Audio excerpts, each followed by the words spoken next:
OK, hey, on est de retour sur Radio Pirate Live. Le chum Denis Julien, Jerry est en avant de toi. Denis, qui a l'air de vacancier. Je le suis aujourd'hui. Est-ce que tu es genre un peu semi-retraité? Parce que dans votre domaine, vous êtes capable de... souvent, vos enfants embarquent dans la suite des choses. Dans le domaine financier, es-tu encore full actif? J'ai ralenti. J'ai transféré ouais, c'est ça que tu me disais, ma clientèle à mon associé, qui est un jeune actuaire. Ça fait 6 ans qu'on est ensemble. Fait que lui, il a déjà une portion de clientèle. OK. Donc là, tu profites un peu plus. Toujours actif un peu pour se garder on the edge. Je suis très actif, parce que j'ai quand même encore la moitié de mes clients. Ouais, c'est ça. Mais c'est plus que... En réalité, je me retire pas tant que ça, dans la mesure où je fais plus certaines choses qui sont liées à ma job qu'avant, tu n'avais pas le temps de faire. Par exemple, j'ai lu 3 livres d'économie cet été. Oui, c'est ça. Ce que tu faisais pas avant. C'est un amour que j'ai depuis longtemps. J'ai fait mes études là-dedans, mais en même temps, il y a plein de belles choses qui apparaissent sur le marché. Puis là, tu es tellement pogné dans le travail que, en réalité, on passe plus de temps par de réglementation dans ma ligne. Puis avoue que du stock, maintenant, on dirait qu'il y en a comme, tu sais, avec toute l'arrivée des tablettes, le nombre de livres que nous avons comparativement avant, c'est quasiment à l'infini. Moi, j'ai accumulé des affaires au cours de l'été. J'en commencé un, commencé deux. Là, je manque de temps parce qu'il y a tellement d'affaires à lire. C'est incroyable. Ah oui, puis regarde, on est allé voir Vincent Geloso cet été. Fait que, il me dit, je donne un cours à l'automne, voici les 3 livres que je recommande. Bon, ben là, je n'ai eu un lu, le deuxième, je l'ai eu hier. Oui, c'est à côté, je pense. Lui, il est en Virginie. Oui, c'est en Virginie. Non, lui, il est à Washington. Ah, à Washington, OK. Oui, c'est ça, mais George Mason University. C'est ça, mais qui est Washington, Virginie, donc je pense qu'il est pas mal là. Ce qu'il me disait, là, il est pas mal dans ce coin-là. Début non officiel de la campagne électorale au Québec. Moi, je trouve que ça commence à brasser un peu plus. On le sait, là, que ça va être à peu près une trentaine de jours avant le vote parce que la CAQ veut brûler des munitions parce qu'ils ont du cash pour faire des campagnes de TV un peu nounounes, mais en tout cas, ils en mettent. Mais on s'entend que la campagne est commencée. Là. C'est commencé pour de vrai. Là. Oui. Puis c'est une bonne chose. Là. Elle sera pas longue. Puis il est temps qu'on s'en parle un peu plus. Moi, je vois avec le programme, entre autres, d'Éric, qui veut ramener ça vers une économie où il y a des demandes qu'on fait depuis longtemps, mais elles n'ont jamais été entérinées comme étant quelque chose que la population du Québec veut, sauf à l'époque de l'ADQ où il y avait des choses qui avaient l'air de passer. Et tout ça a été éteint à un moment donné. Puis là, c'est comme une deuxième remontée de, vous voyez bien que notre système ne marche pas, puis vous avez tout fait pour mettre de l'argent là-dedans, vous l'avez bureaucratisé encore plus qu'avant. François Legault engage 70 000 fonctionnaires, il crée une autre agence. On a les vieux réflexes du Parti québécois qui ne cessent de nous faire ajouter à ce qui ne marche pas. Fait que là, Éric arrive là, puis tout ce qu'il demande, c'est quelque chose qui est partout en Europe, quasiment. En tout cas, tous les endroits où ça marche en santé. Fait juste dire ça. Fait juste dire ça. On devrait arrêter de rajouter des sous dans ce qui ne marche pas, créer un peu de concurrence. La concurrence, vous allez voir, ça fait des merveilles. Ça va attirer les clients insatisfaits. Quand il y en aura suffisamment qui seront allés à l'autre endroit, bien là, celui qui avait le monopole, patient, il va s'arranger parce que le patient est devenu un client, oui. Pour garder son monde, puis pour garder ses clients, il va, par émulation, copier les bonnes formules. Puis c'est la chose la plus simple au monde. C'est comme ça que ça avance. Il n'y a rien de sorcier là-dedans. Il n'y a rien de révolutionnaire. Ce qui est étrange, c'est ce qu'on fait déjà. C'est ça qui est un outlier incroyable. Vous allez en Europe, vous posez des questions sur leur système de santé. Si vous parlez à Michel Kelly-Gagnon, il vous en parle, on leur pose des questions, puis ils ne comprennent pas. Quand on leur demande c'est quoi votre temps d'attente ici, les 2 médecins se regardent, puis ils ne comprennent pas c'est quoi au juste la question. Un temps d'attente, oui, c'est ça. Oui, puis là, je vous conte une vraie conversation avec Michel. Michel, quand là, il précise, un temps d'attente, là, supposons que vous avez un diagnostic, puis vous dites à la personne, voici, tu as ça, il faudrait t'opérer. Entre les deux, là, entre l'opération et le diagnostic, il dit, ça prend combien de temps? Puis là, les 2 médecins se regardent encore. Il dit, on lui laisse le temps d'aller chercher ses affaires à la maison. Oui, c'est ça. Ils comprennent pas nos questions. Mais peut-être qu'ils ont une agence pour gérer la liste d'attente, parce que j'ai compris hier, on va lancer une agence. Là. Puis, il y a 15 ans, quand on était, Joanne avait fait une conférence à Berne, et devant un parterre de spécialistes de la santé, quand elle a montré l'organigramme du ministère, le fou rire total, et au souper le soir, les professionnels, la question, quand ils comprenaient c'était quoi qu'on vivait, ils disaient, mais on comprend pas que vous vous révoltiez pas. Ben, c'est parce qu'on est habitué à être mal servi. On pense que c'est normal. Puis en plus, on nous laisse voir que c'est généralisé, qu'ailleurs, ils ont les mêmes problèmes que nous autres. Jamais de la vie. Fait que vous prenez quelqu'un qui a déjà voyagé dans sa vie comme Éric. Lui, il dit, moi, écoutez, c'est pas si capitaliste que ça que de prendre des pays sociaux-démocrates et gérés par des partis sociaux-démocrates qui dirigent, et là, de prendre leur système où ils disent, écoute, nous autres, tout le monde est assuré, tout le monde va être soigné. Dis-moi juste à quel endroit on t'a donné le meilleur service pour que tu te fasses soigner, puis l'argent, il va le recevoir. Il ne recevra pas le chèque avant. Parce que quand tu reçois le chèque... Il va recevoir le chèque quand il va avoir le service. Envoie le chèque à l'hôpital. L'hôpital, tout d'un coup, il a son argent. Et là, tu arrives, puis tu es un dérangement. Donne le chèque au patient. Tout d'un coup, il n'est plus un patient. C'est un client. Puis là, il ne dérange plus. Mais la résistance, là, il y en a dans le monde. Mais parce qu'on leur a toujours dit que c'était le meilleur système de santé au monde, etc., etc. Ils sont sûrs qu'ils ne vont pas toucher à ça, même si ça ne va pas pantoute. Mais à l'intérieur du système lui-même, même le système de santé, même pas juste la machine gouvernementale puis toute la patente, juste le système de santé des médecins, des administrateurs. On me dit, ben oui, c'est sûr, ils sont en train de... Mais non, on n'est pas en train de dire qu'ils vont perdre le job, ou encore... Ça se peut qu'ils travaillent un peu plus fort, mais eux autres sont mal servis par les boss, sont dans un système qui est complètement chaotique.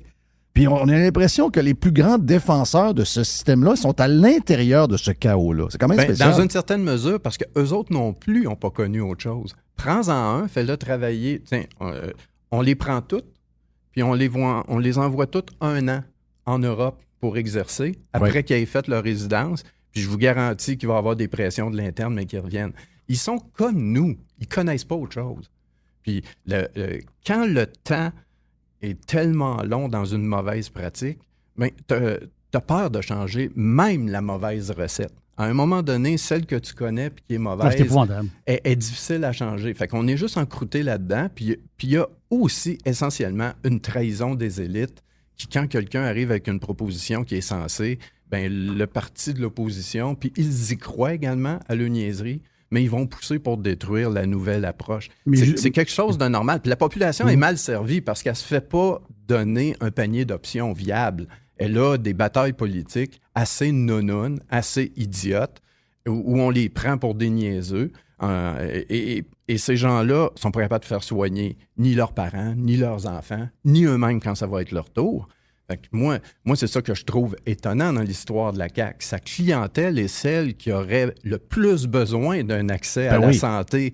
Puis c'est eux qui vont payer le plus pour leur choix politique. Vote CAQ, tu votes pour une nouvelle agence. On avait-tu besoin de ça? Hein? Pas besoin de ça. Comme un trou dans la tête. Et ce matin, juste te dire, ce matin, Sylvia Jones. Qui est Sylvia Jones? C'est la ministre de la Santé de l'Ontario.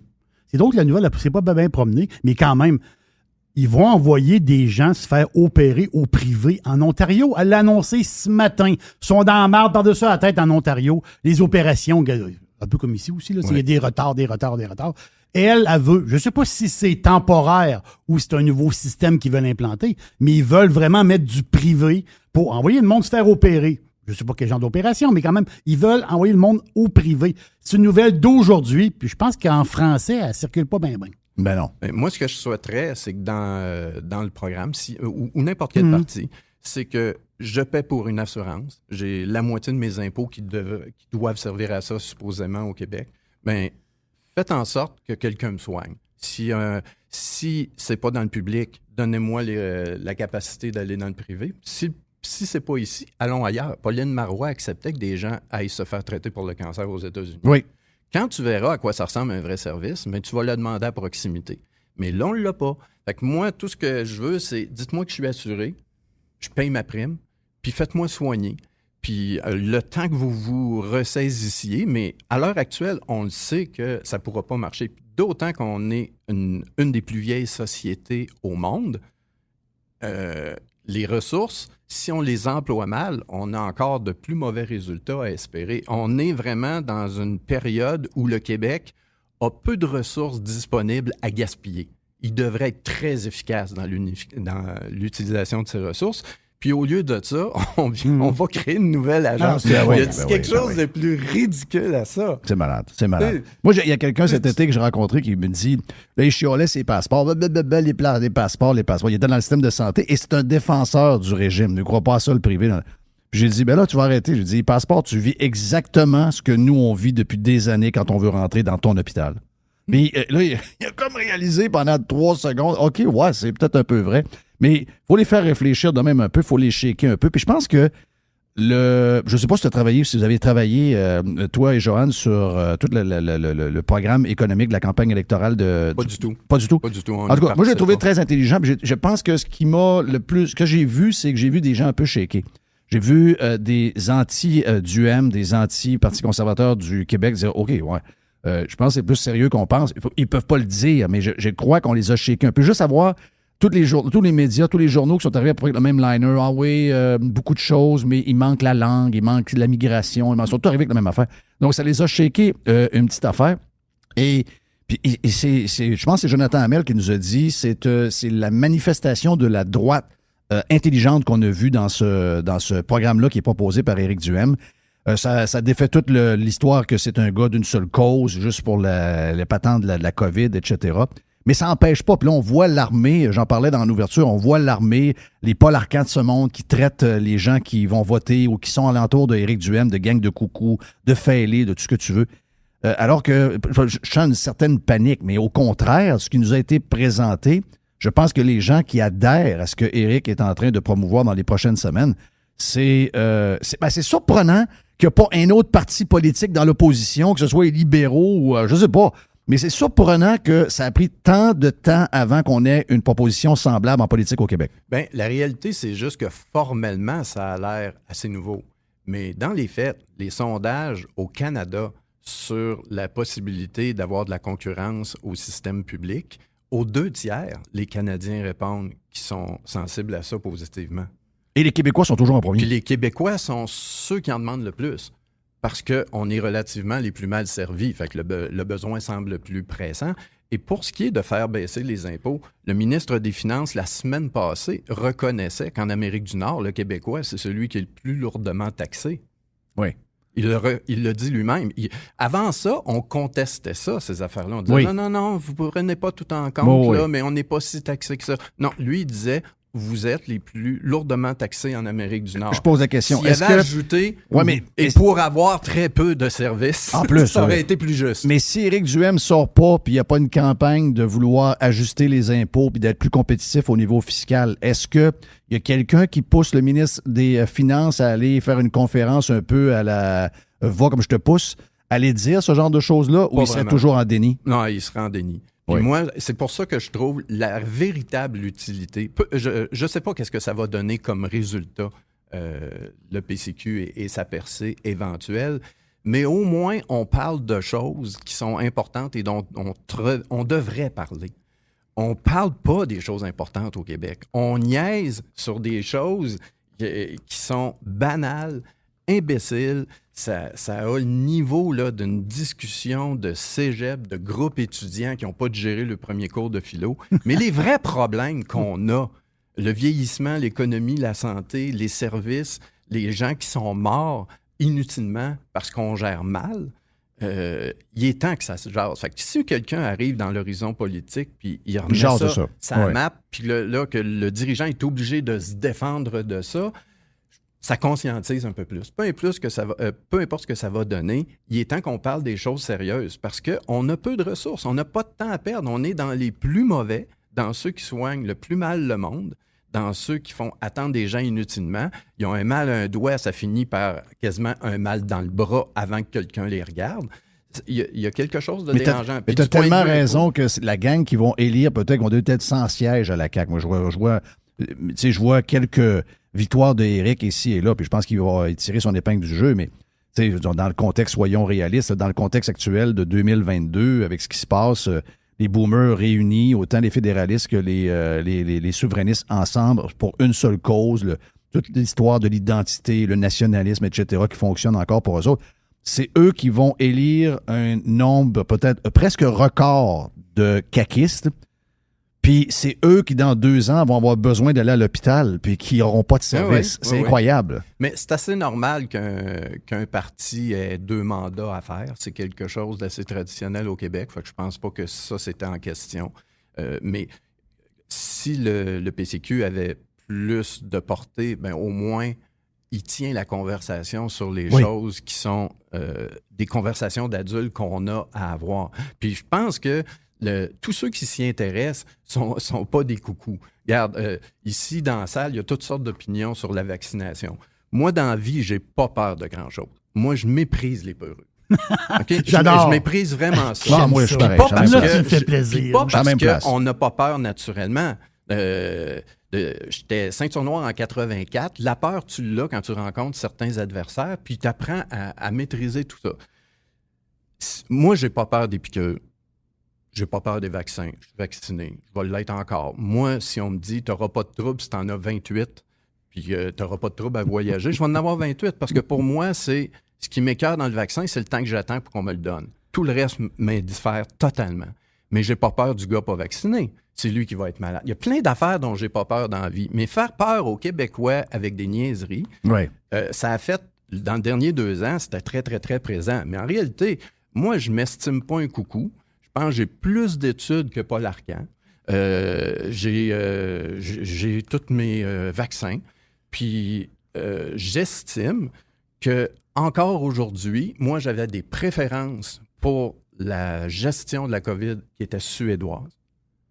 Puis, à date, je suis de plus en plus conforté que j'avais la bonne intuition. Oui. J'ai bien aimé la manière dont ils ont moi, je me suis traité de toi et non de parler de la Suède. Démocrate. Puis si tu dis ces gens-là sont des coucous, ben non, ils ont demandé quelque chose d'un gouvernement. Soigne-nous, offre-nous ce qu'il y a de mieux si on le veut, puis ferme pas l'économie. Parce que fermer l'économie, vous allez vous apercevoir que ça coûte cher en maudit.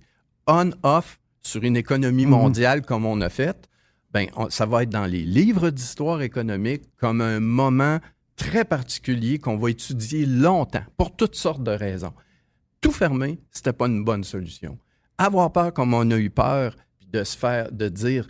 Moi, j'ai une dirigeante de CHSLD dans ma clientèle qui me contait que ce qui l'a écœuré le plus est avec les personnes les plus fragiles, là. Mais ce qui l'a écœuré le plus dans la vie, là, c'est les dénonciations de gens entre les voisins qui dénonçait le jeune qui rencontrait un autre jeune dans son sous-sol pendant qu'il y avait les confinements. Ouais. Elle dit ça, elle dit des chars de police dans ta rue. Quand toi, tu as 2 jeunes puis que tu vois que les voisins se dénoncent entre eux, ça a été encouragé ici. Si les dirigeants ne l'avaient pas encouragé, on aurait ça de moins. On dit c'est juste normal qu'il y a du monde qui vont trop loin dans la vie puis ils dénoncent le gars qui passe à tondeuse également là, à certaines heures. Mais là, on est allé loin. Là, on a demandé à du monde de séparer les Québécois en vaccinés. Moi, je ne m'estime pas en danger si un gars croit ou non à la vaccination. Puis je déplore, par exemple, qu'on ne vaccine pas les jeunes pour toutes sortes de trucs, étant donné que la polio a disparu. Puis mais ça se discute. Je ne commence pas à aller... dire c'est dans telle maison que ça pense de même. C'est fou ce qu'on a réussi à faire voir comme comportement normal, ce qui est quelque chose de très dangereux. Fait que moi, j'estime qu'en Suède, ils ont plus réussi que nous. Oui. Et de dire à nos dirigeants, vous avez échoué, vous avez paniqué, vous gérez mal vos ressources, vous n'êtes même pas capable de soigner et faire attention aux gens qui sont les plus fragiles chez nous. Vous êtes en plus attaqué à des enfants qui n'étaient pas affectés par cette maladie-là.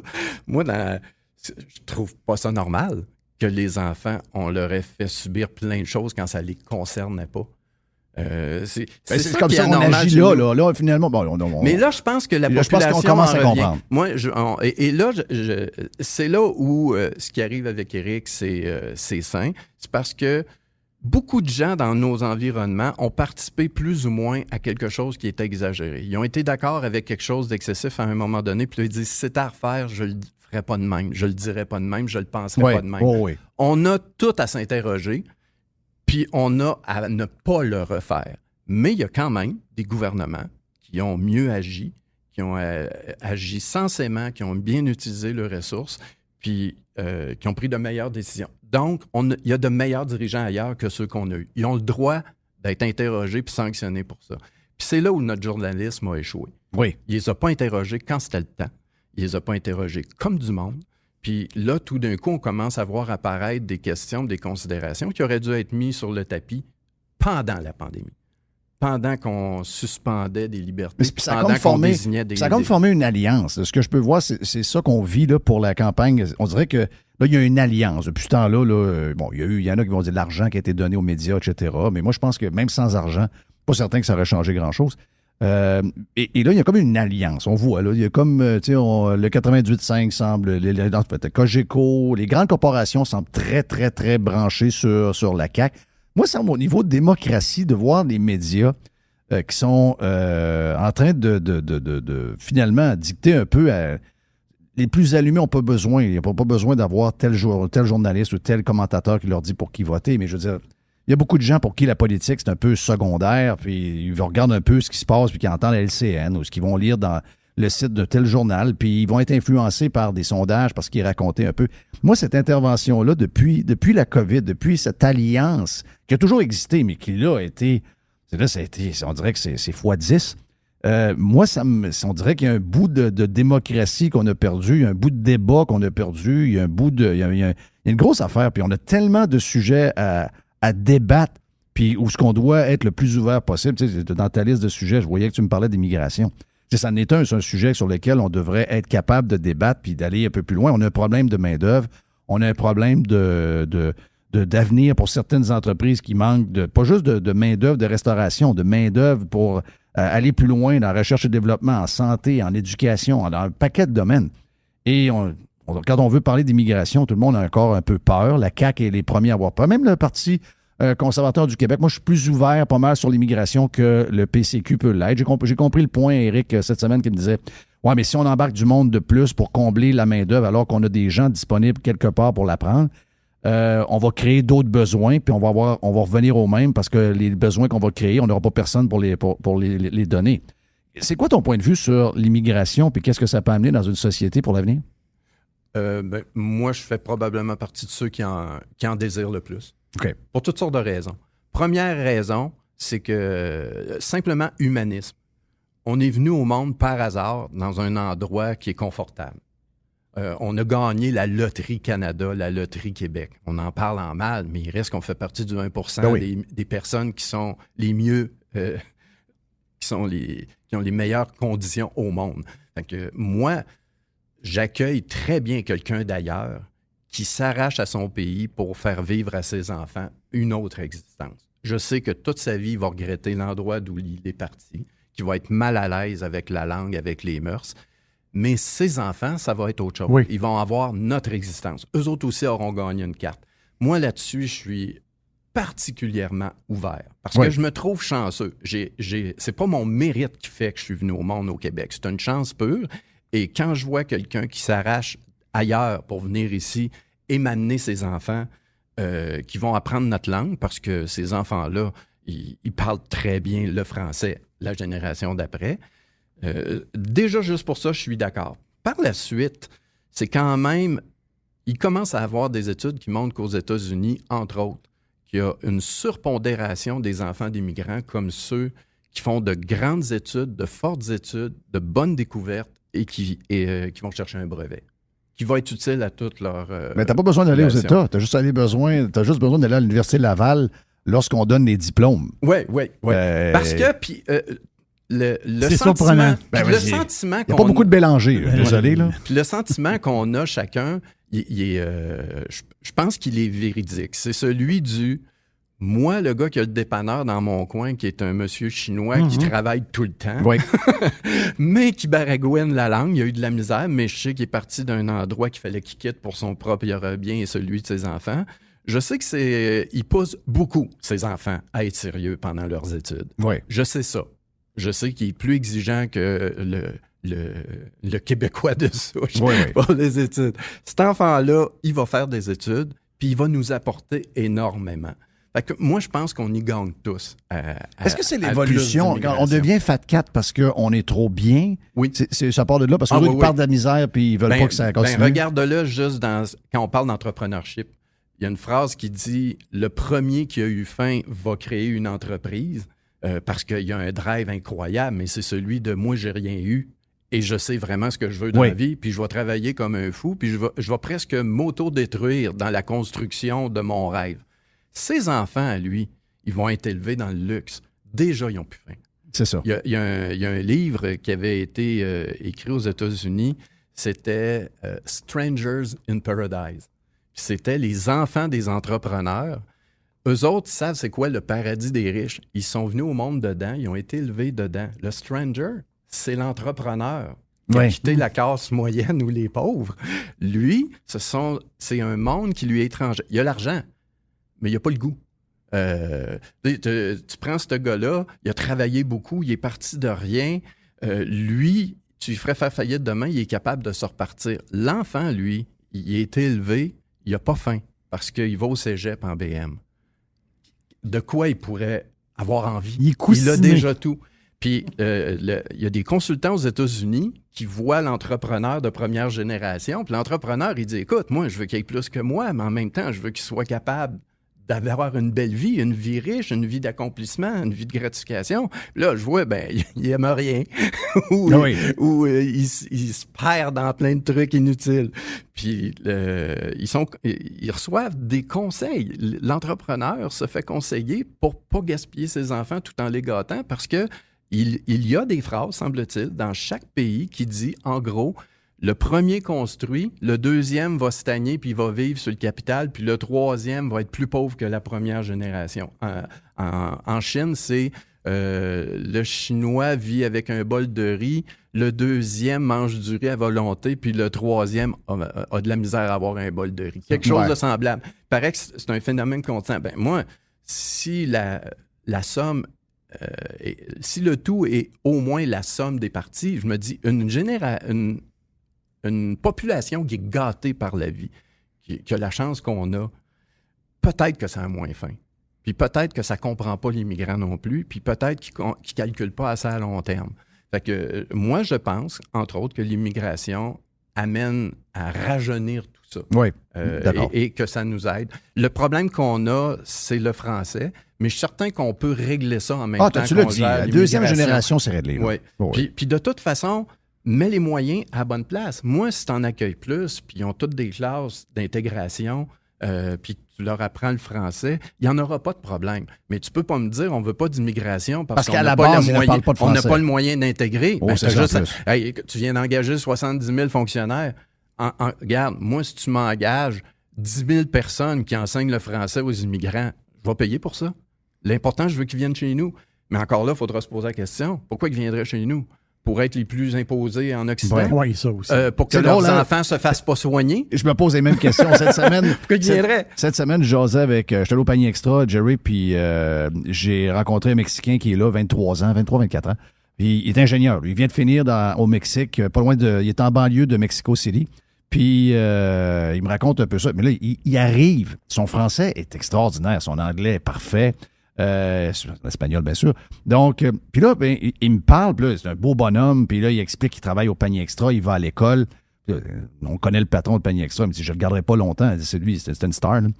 Puis là, je me demandais, mais comment ça que de toutes les places, il a choisi ici? J'étais surpris, pareil. J'ai dit, c'est un cadeau, lui, là. Ouais. C'est un cadeau, mais il a choisi ici. Il doit avoir une raison dans sa tête, je n'ai pas demandé. Mais effectivement, pourquoi il viendrait ici?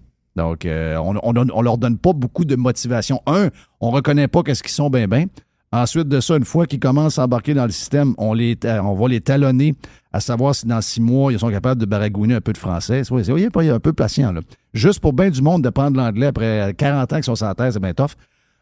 Puis l'autre affaire, c'est qu'on va les imposer au max quand ils vont commencer à gagner un gros salaire. Ça, c'est un peu démotivant, je pense. Il faut être quand même concurrentiel sur un tas d'aspects pour attirer les gens.